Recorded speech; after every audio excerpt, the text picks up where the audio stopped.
What's up, Ever Players? The sun is finally coming out, and you know what that means. It's time to get off the couch and back on the field for the spring 2026 season. We have a massive lineup this spring, but the clock is ticking. Registration for all spring leagues ends February 18th.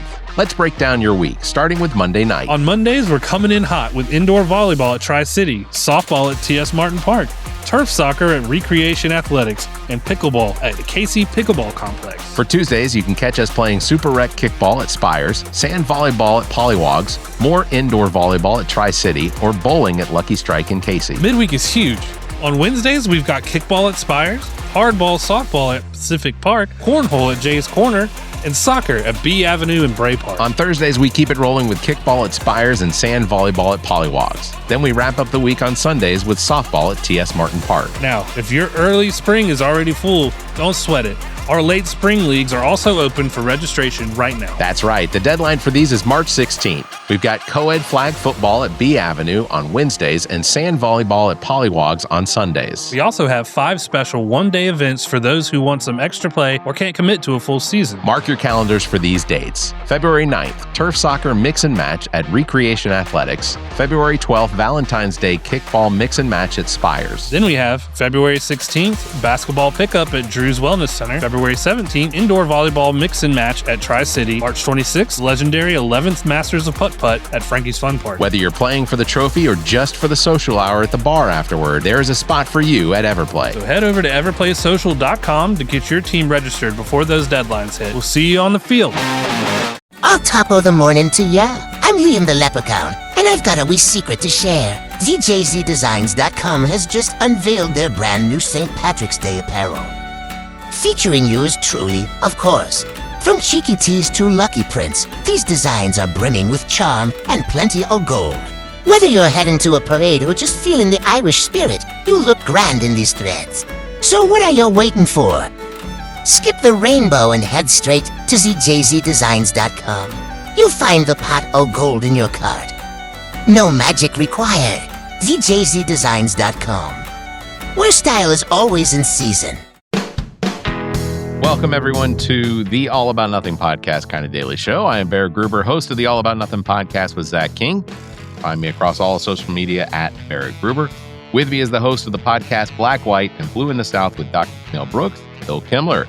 Follow him across all social media at PoliticalBillSC. If you want to participate in the show, you can chat with us on YouTube, Twitch, or Facebook. You can find links at the top of our webpage, theallaboutnothing.com. Please follow and subscribe wherever you are hearing us. Let's get started. Hey, Bill, how was your weekend? Hey, Barrett. Weekend was too short as usual. Mine was 4 days long and still too short than usual. You didn't have to work today, President's Day, huh? Yeah, so we don't technically acknowledge President's Day. What we do is they do an employee appreciation day, which they call Duck Day Out, which is nice. They do it every year, the same day every year, and it works out to our benefit. We get the day off. Duck Day Out. Yeah. So the company I work for, Duck Creek Technologies, that's what we call it, as Duck Day Out. Are they U.S. based? They are U.S. based, although a lot of our resources are overseas, across the world. I mean, a lot in India. We have offices in Poland, the UK, Spain, Australia. You know what? That's the only ones I can think of right now. I'm sure. Well, Paris, I want to say hi to our Canadian neighbors and wish them a happy Family Day. Today is That's Happy what they Family celebrate. Day. Today is Family Day. Okay. That's a day where I would just get away from my family and wish them well. Happy Family Day. We're all happier if I'm not in the picture. Oh my God. All right. Well. And that's a wrap for this episode. That was done. We finished it up. Everyone, I hope you have a wonderful evening. We'll see you on I had Wednesday. a morbid thought on the way home from dinner, thinking about this show. And speaking of better off without me, I was thinking about when the inevitable happens with our current president. So, an eventuality, you say is any day now. I say it's 100 years from now, but let's say it's somewhere in between, right? Okay. How torn apart do you think this nation is going to become on that moment? I mean, I'm just reflecting back when Charlie Kirk was assassinated how that tore the country up, where anybody who said anything remotely bad about Charlie Kirk, even reproducing his own quotes, were attacked. People lost their jobs. Lawsuits were filed. I mean, it just got very nasty very quickly. And Charlie Kirk was like a pimple on the ass of the problem that we have with the president. I mean, they take that, magnify it by 100. So I just wonder what it's going to be like. You know, you ask a really good question, and with that, I'm going to step aside and let you answer it. I'll be right back. My fear is that there is going to be, because if you look at who Donald Trump's party is, the people that support him and that look at him as their leader, I think one of the big problems that we have is that Donald Trump's party is the party of conspiracy. And I think that one of the problems that we're going to have is that immediately we are going to wind up having an entire, millions, we're going to have millions and millions of people that are either going to believe that he's not really dead. They're going to believe that he was murdered. They're going to believe that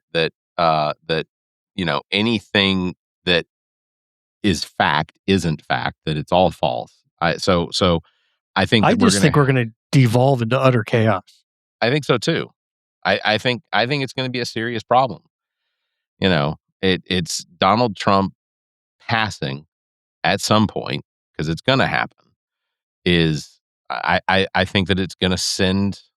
I think it's going to send people into just fits of euphoria and fits of rage. And then, who's going to... All I know is that if you are not properly somber enough, you will get crucified. Oh, yeah, for sure. Now, I'm not going to say condone celebrating in the streets and, shooting off fireworks. That's going to happen, though. And what will also happen is they'll take one video of a lunatic dancing in the streets in celebration and just say the entire Democratic Party, or the whole left, all of the left. Look what they do. And as if they're not guilty of the same thing, where we can find any one of the right doing something atrocious and then paint them all that way. It just the way we have now been wired over the last 12 years with an administration that has broken all the norms and conventions of what the dignity of that office should be. And he has normalized personal attacks. If the president of the United States can get away with it, then Jim Bob Joe down the street can as well. Yeah. And that's just what we're going to see. It's awful. I think this weekend was one of probably the most surreal weekends when it came to the things that came out from people finding information in the Epstein Files. There's 3 I found 50 more instances of Gruber in those files. I dug a little deeper, and we got some names unredacted, and saw some more Grubers. They're all over the files, man. I'm telling you. It can't possibly be me. I can look. One of the TV shows that I've gotten into watching lately is The Traitors on Peacock, and I'm going to tell you right now. So you're the viewer. Good for you. Potentially, well, me and Kirsten Pruitt from Politically Speaking. It's the two of us, But I have binged the first 3 seasons. I'm watching the 4th season now. But I can tell you unequivocally, I am not in the Epstein Files. There's no way, shape, or form. And I have nothing to hide. Like, if I had any association with Jeffrey Epstein, then I would deny it, obviously. But I would tell you, outside of the show. But no. How about that? I saw, there's just so much to absorb, so I know I'm missing a ton. But there was one revelation from the Epstein Files with Bill Gates visiting, and in an email asking what's the best way to slip STD meds into Melinda Gates's drink, his wife's drink. For herpes. Yeah. How repulsive. And that was something that Zach and I had talked about, because Bill Gates was the guy that when he was coming up with Windows, and he was that his team was all working on that. That Bill Gates was the guy that they said would pay strippers to put their To stay clothes dressed. back on. Yeah. Yeah. I was disgusted this weekend, and I didn't. I saw clips of some videos. I saw some images of some videos that are part of the Epstein Files. Some of these videos that are coming to light include what is obviously a girl that is tied to a chair in some sort of a box that is being filled with water, and she is trying to break her. She's screaming as the water is continuing to come up, and in the background, you hear multiple voices of people. You can't identify these voices, but this was video footage that apparently was obtained during the prosecution of Epstein, or part of what the prosecution was going to use against Epstein. And the horrific, I mean, even if that was just the only one, the horrific things that they were doing to girls or kids or children or whatever in that he was doing. So And answer that- me this question. How is it that all these names are coming to light and all around the world, princes and CEOs and everybody are stepping down, being booted out, being turned upon. They're all feeling the consequences of these revelations. Yet nobody in the United States, nobody in our government who's mentioned feels even a feather of a tickle as a consequence. Everywhere else, there's consequences, but here. Because the people that are involved here in the United States are the ones that are currently in power. Yeah. And they are the only word to describe is monsters. We literally have monsters controlling. Well, we have our monsters government. as voters. They took a look at Yeah. a guy with the videotape saying, grab him by the pussy. And when you're rich and famous, they let you get away with it. And said, yeah, he's fit for office. Yeah. And then that same guy led an insurrection in the Capitol of our building. Denies it all he wants. We all saw it. Right? He led a violent insurrection. They said, yeah, you know what? Let's put him back. So I think it's the voters, it's the Americans that have turned into monsters that looked at that and said, yes, that is what we prefer. He used simple-minded individuals that have zero critical thinking skills to attempt a citizens-based coup against their own country. People that claim themselves to be patriots he may not have been there in physical form, but he led them in spirit to an insurrection that ultimately was going to fail regardless. There's no way it would have. I don't know. You think I it don't could know. have happened? I think it could have succeeded. I have a really hard time seeing. They made it into the Capitol and ran amok. They were in the building. They were in the hall. They were in Nancy Pelosi's office. Tell me you think it couldn't have happened? If they were better armed and better organized? If there was a vice president who stood behind it and didn't stand up against it? Sure. Yeah. Imagine if that was J.D. Vance. J.D. Vance would be leading with a saber in his hand. From behind, of course, but not leading from the front. He'd be leading from the back. He'd be protecting all of the couches. You said it. I know I did, and I'm not wrong. But yeah, I don't see the logistics of being able to do what they planned on doing. That seemed like it was going to be the most difficult. Yeah. The fact that the entire American government right now is being controlled by people that are either the monsters or individuals that think that they have to protect those monsters. I think that's the part that I came to recognize more and more over the weekend, and that I'm having to come to grips with. I'm just in shock of some of the evidence that the FBI and Homeland Security investigations and other organizations in the federal government during Trump's first term had started collecting and were collecting to mount a prosecution against Jeffrey Epstein. And where are those people now? Where are those people that started those investigations or were part of those investigations? Did they just fall in line? Are they no longer involved? Did they retire? Were they fired? It's extremely disturbing. Extremely disturbing. So what else is new? Take us to a cheerier place. Oh Lord, I wish you hadn't said that, because the other thing that was drastically impactful was the announcement today of the death of Robert Duvall. Oh, we're gonna get crying, Barrett. Tell me, Barrett. What did Bobby Duvall, Tom from The Godfather, what did he mean to you? Boo Radley.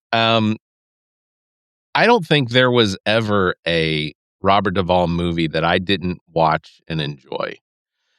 And I would. What do you say to the fact that he was in the Epstein Files and he was named there? Did that not bother you?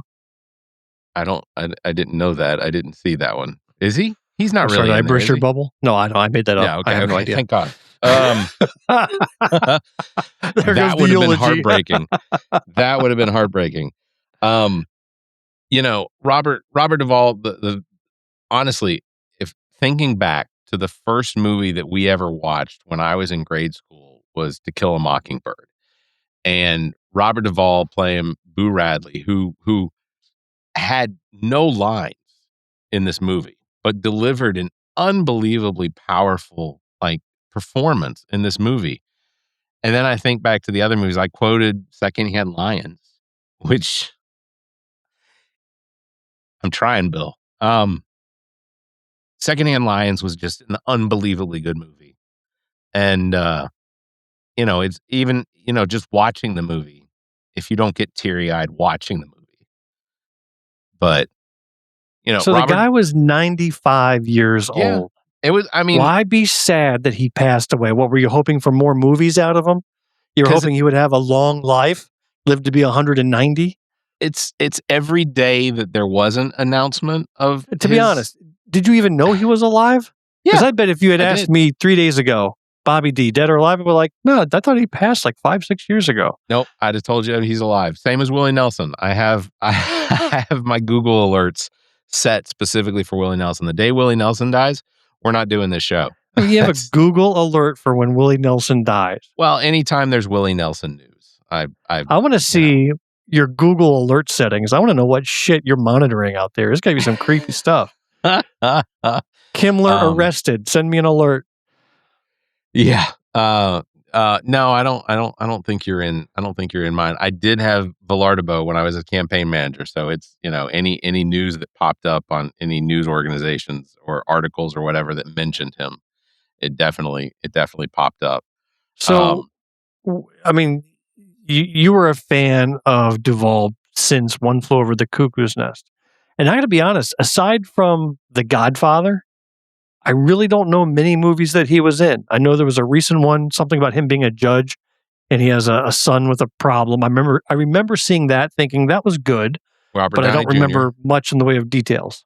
Yeah, Robert Downey Jr. was in that one. He was the judge. I know there was another one. Right. There was another one where he was a preacher, a revivalist. Was it called Preacher or something like that? Pale Blue Eyes.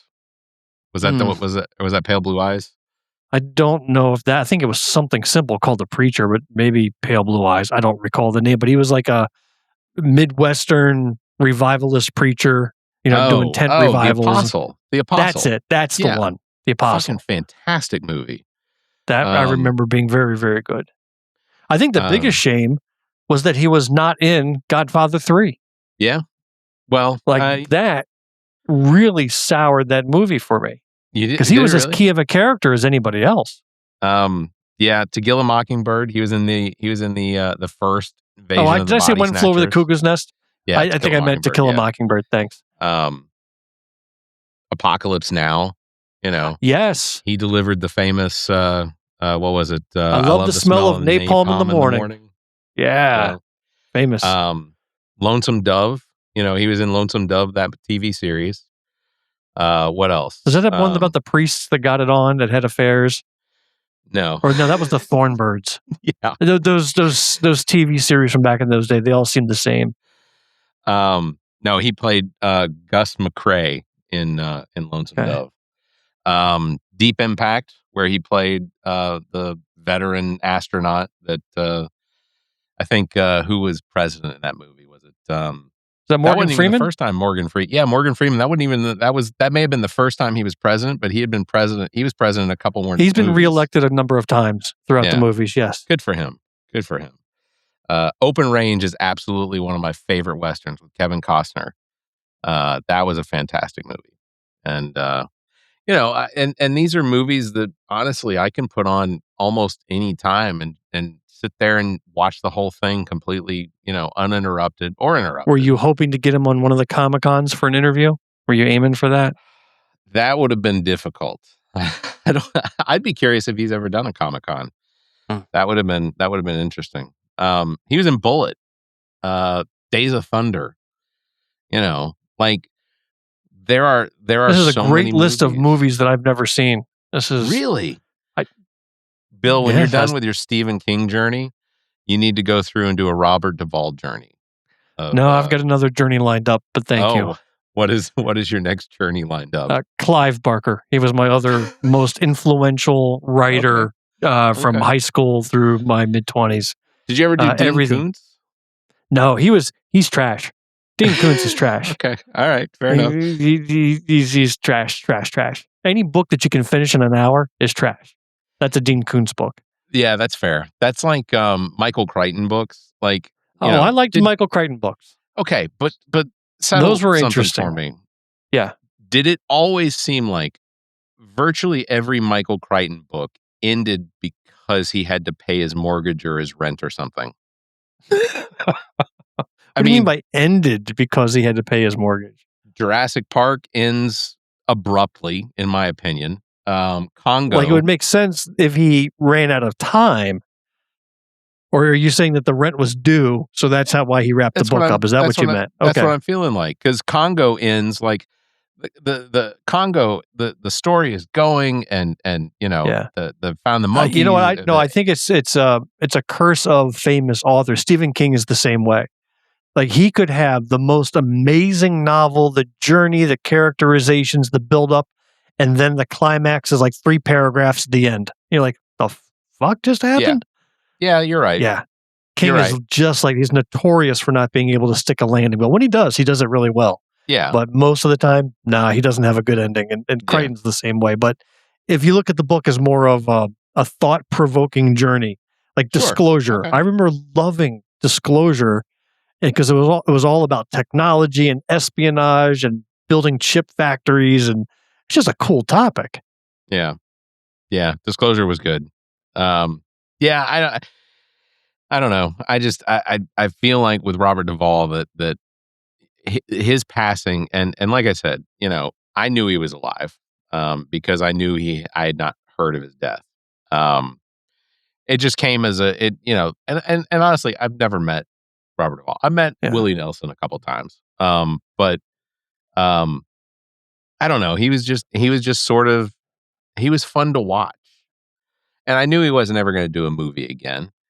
So, well, see, I'm trying to think, is there an actor out there or actress whose loss I would feel emotionally? And I think it already happened with Robin Williams. Like that one, that's fair. I felt a kick in the gut when he passed. But aside from him, like, just think of anybody. I can't think of any actor out there, if I hear they passed, they'd be like, oh shit, and feel like really down in the dumps for the day. Yeah, I can't think of many more actors or actresses or like, even take Robert De Niro, right? Just as famous, more famous than Bobby Duvall. Al Pacino. Like, I'm like, okay, they were great actors, loved their movies, but I'm not going to feel emotionally tied to them. Why was Bobby Duvall a emotional connection for you? Well, good question. I think, and before I say it, Zach jumped into the chat with Leonard Nimoy. Leonard Nimoy was I definitely had an attachment to Leonard Nimoy. Bill Shatner may be one that I wind up having an attachment to. But with Robert Duvall's Well, that's movies, racist. I mean, you didn't even mention George Takei. So why not the Japanese guy? So George Takei is still alive too. George Takei is still alive too. So I like George Takei, but or George Takei or whatever. But he was on Howard Stern enough. I got a pretty good fill of. Oh, I got a lot of time listening to George Takei. Not going to say a fill of him. Yeah. but yeah, Leonard Nimoy. I think. Yeah, but with Robert Duvall, I think it wasn't just, it was his style of acting. It was how he presented his characters that I think really had the biggest impact. But as well, the movies that he did just had, I don't know. It's excuse me, like Liam Neeson, right? Yeah. He was in Schindler's List. Sure. Phenomenal movie, touching, not a dry eye in the house at the end. He passes. Are you going to be upset? No. That's just cruel, man. That's cruel. Yeah, but that was Schindler. Give me a little credit. Maybe if he does 3 or 4 more of those Naked Gun movies, maybe I'll get more attached.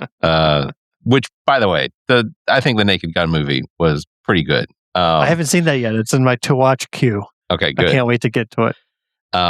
But some of the Robert Duvall movies, like Open Range, just the visual effects of where it was filmed, what's that have to do with him? Avatar was amazing. The visual effects were great. Am I going to be crying when Sigourney Weaver passes away? No. Is Sigourney Weaver still alive? She is. Are they going to do another Alien movie? I don't know. Well, then pass. But I don't know. I don't know. I've got friends that anytime the death of some celebrity that I seem to have an attachment to, like as soon as Zach said Kid Rock, yeah, he was iconic in what was the movie with David Spade, Joe Dirt. Kid Rock was pretty amazing in Joe Dirt. That's the only thing I can think of him. I cry at movies all the time. Yeah. Like just even today, I was shedding a tear at lunch while I was watching the series finale of Stranger Things. Finally made it to the end. Okay. And I found that show to be hitting a lot of emotional punches throughout the entire series. I thought it was very well written, great acting. Interesting. Story was a little bit weak, but I wrapped it up. I thought they nailed the ending. I was really impressed by it. It was more of an emotional ending than an action ending, but I thought they nailed it. And Are you one of the people that thinks that there is a 9th episode out there somewhere? It's done. We're done. No, I think it's done. And it hit me today that as the Stranger Things kids, at least the characters, graduated high school, they said, "Welcome and congrats, class of '89," which is my class. Yeah, that's when I graduated high school. And so I just made an instant connection that I could have been one of those dorks, those Dungeons and Dragons playing dorks and Stranger Things, and that really hit. And the goodbyes and the farewells and the montages, that all struck, and I'll cry my eyes out at movies. Love it. It was a good ending for you. What? The Stranger Things. It was a good ending for you. I thought it was a good ending. Yes. Okay. Yeah. Here's the caveat to that. I haven't watched Stranger Things past episode 2 of season 4 because the last episode I saw, not that I'm not going to watch it, but the last episode that I saw was the one, I guess it was the cheerleader was being raised up in the trailer and bent all in the out house. Of shape. She got bent out of shape. Yeah, that was the last thing I saw. So I still have some Stranger Things to watch. You're not a horror person though. It depends. Like I started watching It, but then I got hooked on some other stuff, and I still got not It. Sorry. Welcome to Derry. I still haven't gotten through Welcome to Derry yet, and I keep telling myself it's still on my continue watching page on Plex, and I need to go and finish it.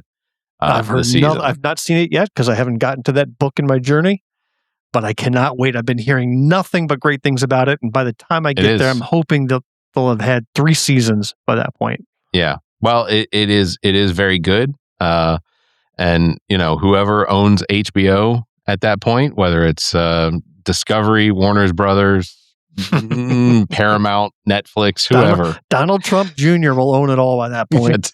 It'll all be consolidated under him. So much disturbing things about Donald Trump Jr. and the impact that his investments are having in different things, which we can get into in the next episode. But there is very little that seems to be going on with our government, especially with like government contracts or something that aren't part of some organization that Donald Trump Jr. has his hands in. It's I just want to take every person who says Donald Trump is not even taking a salary. What a generous president he is. He's doing it because of the love for the people. And meanwhile, they've made billions in Bitcoin that he's forced his government to be involved in. He was hosting fundraisers in the White House for his Bitcoin venture and inviting dignitaries from across the world to a White House dinner. Get out of here. He accepted a $400 million plus dollar plane from the country of Qatar. He's done nothing but make money off of the presidency. And somebody said, well, I think I was listening to a podcast and it's one of these podcasts where you have conservatives and you have liberals and they're just going back and forth. And the conservative keeps saying, if it's proven that he did anything wrong, then he's not my president anymore. And it's like, what else do you need? Like you can't step out the door without tripping over evidence of him doing stuff wrong. What are you talking about? Yeah, it's the same thing. Online, millions of posts about the Epstein Files, and somebody commented underneath, Trump isn't even in the Epstein Files. 0 mentions, they claim. That's are insane you to me. Effing kidding? How can you turn?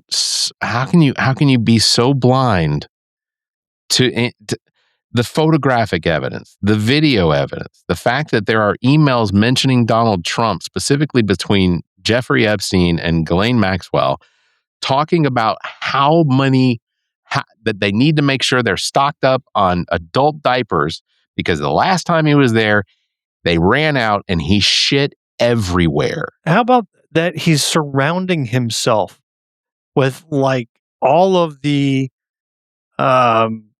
alumni of Epstein University. Yeah, benefactors of Epstein. So we've talked about this, people in his own cabinet. Then you've got the director and producer of his wife's movie, Melania, Brett Ratner. Pictures of him with Epstein comes out. He's been hiding in Israel because of rape charges here in the U.S. Yep. And then we find out, I shared this with you, you almost didn't believe it. We talked about that Mike Tyson Maha commercial on the Super Bowl. That was directed by Brett Ratner. Right. So why are you surrounding yourself intentionally? A million directors out there. You pick the one that has Epstein connections. Honestly, there's I think something to this where you're just keeping them all within your orbit to keep them quiet. I think ultimately that's what it is. And somebody said, well, if he's in there, then they should prosecute. Who's going to prosecute him? You've literally got an attorney general who goes out in front of Congress, sworn in to give the honest truth in front of the oversight committee, and all she does is go out there and either blast the Democratic Congress members, or she's just cheerleading Donald Trump. The Dow's over 50,000, S&P's over $70,000. Yeah, $50,000. Wouldn't that be disappointing? Man, New York Stock Exchange. I'm going to put in a plug. I'm in the middle of editing our next episode. We had a very interesting conversation with U.S. Senate candidate Brandon P. Brown. Yeah. He was really good. I really didn't know much about the guy except what I've seen online, but to meet him in person, and his campaign manager, Brandon Upson, was there as well. He's a good dude. Yeah, I saw some video. I saw some video on Brandon's page. Yeah. That of him recording with you all. And the thing that stood out to me was the fact that you were still on one of your other mics, your old mics. Yeah, you know why? You know why? Why? Only you would notice that because, you knew what we were doing. I show up to our studio with all the equipment in hand. Yeah. And I left my third mic back at home. Oh, no. It was charging. I never packed it up. I thought, and I had everything labeled and neatly arranged and ready to go. And I had forgotten the third mic. And fortunately, I still had my old equipment. So I just took my, old mic and put it in. But so I'm doing the editing, and with the new cameras I got, the video output is of much higher quality.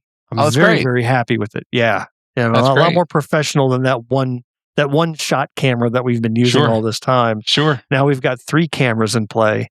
That's very cool. It looks pretty good, if I have to say so myself. Well, I will say that the episode that Zach and I released this week with Alex Abinger, it's always fun to talk to Alex. But as well, if you go and you check out the YouTube page, you can actually watch Zach painting my beard, which he thoroughly enjoyed. I know I did I never realized that I was such a big fan of homoerotic fiction. Like, that was an amazing episode. Well, the funny thing is that I just had to visual. I've only seen the short clip that you've shared here. Yeah. But just listening to your episode, I'm just imagining him lovingly putting his fingers through your beard, streaking it blue, while the two of you are talking about the Epstein Files. Like that was going on in my mind. That's very close. It's very close. Zach's very touchy. But I will say, we did record an episode yesterday that'll release next Monday with Zalal Habibi, who is my age, but she is part of the resistance against the regime in Iran. Yeah, fantastic interview. So how did you come across this guest? Like, that's wild. You're gonna hate this. you just answered an unsolicited email. Well, not unsolicited. This is actually somebody that has sent us a couple people before. So now you're in the pipeline. Yeah. So I won't give her full name, but I'll just say Molly has sent us a couple guests, and I think that they've been really good. And Zalal was fantastic. And she and I are going to keep in touch because we're going to definitely cheer her on. But there's information that we're going to include in the episode for people, scripts and things like that people can write to their senators and their representatives to continue the support of sanctions against Iran that do help with the resistance. So I say you get some of the most interesting guests. You do too. Think of that kid who travels the world doing journalism in his war birthday's zones. Today. Happy birthday, Luke Bazo. Phenomenal. And then the firefighter, the firefighter from California. I'm hoping that I get to go Fascinating. out. I'm hoping that I get to fly out to California in May to actually go to his ranch. Yeah. So that'll be fun. And a guy who was like the world's expert on President Grover Cleveland. Or maybe it was a different president. Chester A. Arthur, was it? Grover Cleveland. Grover Cleveland, not a bad president. Not a bad president comparatively to what we have now. Yeah. Anyhow, you get an amazing list of guests. I'm looking forward to this one. I'll be paying special attention to it.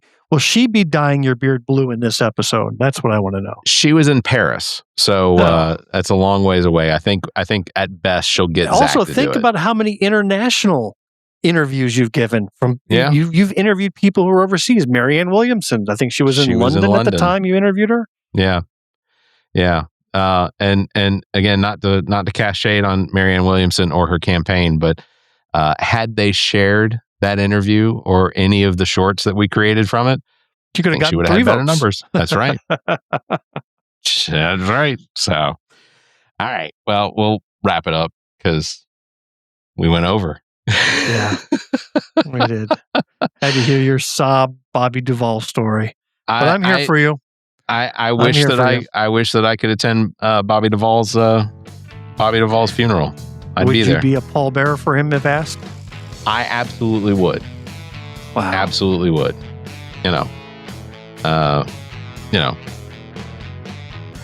whatever's Let's out put it out there there. after this, then yeah, I'll do it. Whatever's out there after this, I hope Robbie Duvall's in the best place. So, all right, that's going to wrap it up for this episode. Big thanks for everybody tuning in. Thanks for listening. Don't forget, you can follow Bill at PoliticalBillSC. You can follow me at Barrett Gruber on all of the social medias. And thanks for liking, hitting that bell. And if you can, give us a 5-star review and leave a comment. Until next time, you all stay safe, be kind, and keep your hands to yourself.